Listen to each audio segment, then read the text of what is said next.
So Fallout is a post-apocalyptic role-playing game. It's set in the future, but it's a future that people in the 1950s imagined what the future would be like, and then they dropped a lot of nuclear warheads on it, and then the player takes place adventuring in that wasteland. Fallout New Vegas, it takes place 4 years after the events in Fallout 3, and obviously the signature city is the city of Vegas and the surrounding Mojave Wasteland, which is a comparable world space to the Capital Wasteland in Fallout 3. When you go to the New Vegas Strip, it looks very much like Vegas did in the old world, and there's a very strong story reason for that and why the person running New Vegas wants it to be that way. And it's a very, very sharp contrast to the rest of the Mojave Wasteland that you'll encounter outside that city. The outside the city is sort of the war-torn factions between Caesar's Legion fighting the NCR. Not a pretty place at all. It's what you'd expect from adventuring in a war zone. And aside from the Caesar's Legion and NCR conflict, you're also going to encounter sort of that Western sort of frontier kind of feel from the various isolated communities that NCR is trying to hold on to in the wasteland as well. So basically, we're giving the player a lot of different ambiences in New Vegas, but it's all done with a greater purpose. It's an actual next installment, so it's a sequel. It's a comparable in world size to Fallout 3. For the amount of hours that people log into Fallout 3, you can easily log that amount of hours into Fallout New Vegas. If there are 4 megatons to account for the 4 big casinos on the Strip, there's a number of other locations within Vegas. There's like Vault 21, for example, that you can explore. There's other buildings. There's a lot of faction politics, monorail state. There's a lot in Vegas. I guess in terms of megatons, it's more than 4. Crocker can kiss my sweet Republic ass.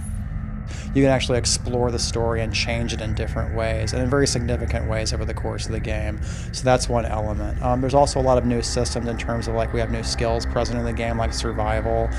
We have a lot more things you can do with skills. For example, there's workbenches that cater to just about every skill in the game, from explosives, science, and repair. The morality system that was present in Fallout 3, and in terms of the good-evil scope that's present in the karma system, that actually, in some respects, takes a back seat to the reputation mechanics in New Vegas. The reputation mechanics, each faction will have a different opinion about you, and then they'll change their behavior accordingly. That doesn't mean whether you're actually good or evil as a person. It just means that their perception of the actions you're taking in the environment changes the areas in the quest line and the story elements with those, and the end game as well. Hey there, friend. A bit of advice. You look like you could use some protection.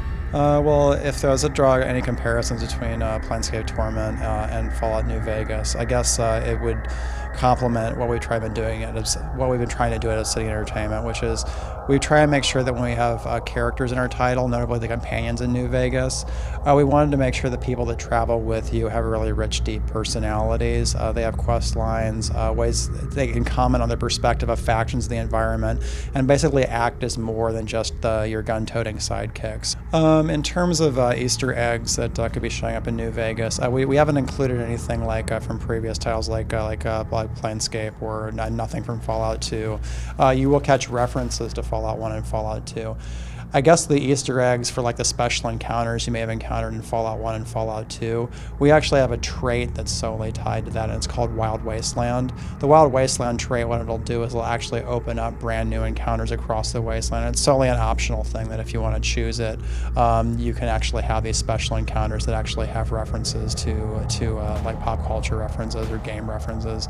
And that's something that our project director, Josh Sawyer, felt very strongly about, so he wanted to put it in the game, and people that encountered it at the studio are pretty excited about it. So, Fallout New Vegas is coming out on October 19th for Xbox, PS3, and PC.